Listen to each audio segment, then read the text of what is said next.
surfaced video now showing us what happened minutes before Ahmaud Arbery was shot and killed in Brunswick, Georgia. It shows Arbery entering a house under construction, and then within minutes he runs off. We're breaking down that video for you tonight.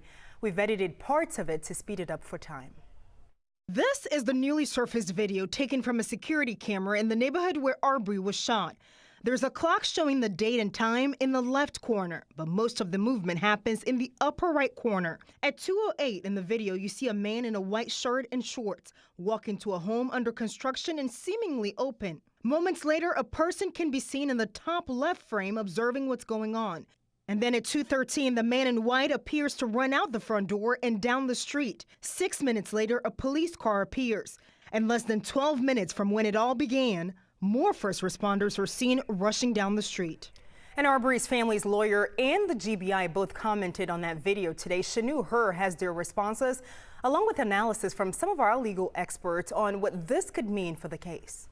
We now have a second perspective showing what happened in the moments before Ahmaud Arbery's death. Now, Georgia Attorney General Chris Carr says he's also stepping in, looking into how the case was handled from the outset, saying Ahmaud Arbery's family and the community deserves answers.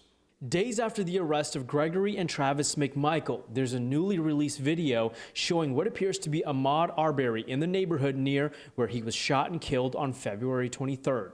This is video a former prosecutor on the case refers to in an email sent after his recusal. On April 7th, Ware County DA George Barnhill wrote there was a, quote, video of Arbery burglarizing a home immediately preceding the chase and confrontation.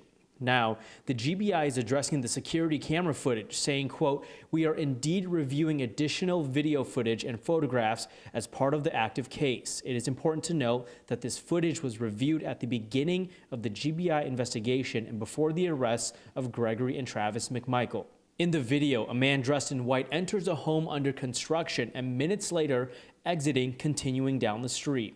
Keith Lamar is a criminal defense attorney and a former district attorney for Fulton County. He says watching the video is not likely to shift the course of this case, especially because police reports after the shooting did not know anything stolen on Arbery. It was a new construction, unoccupied. It wasn't even a burglary. At most, you get a criminal trespass, maybe.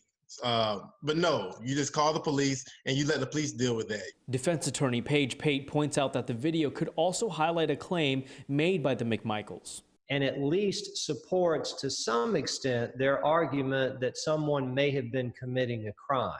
But both attorneys agreed that video is far from conclusive evidence. To actually concoct a plan to try to corner him in a box, that's way over the top of what you can do. I don't think they had the right to chase him down, to confront him with firearms, and ultimately to use deadly force. Meanwhile, Arbery's family speaking today at a celebration of life, a day after what would have been his 26th birthday. We came here for a celebration.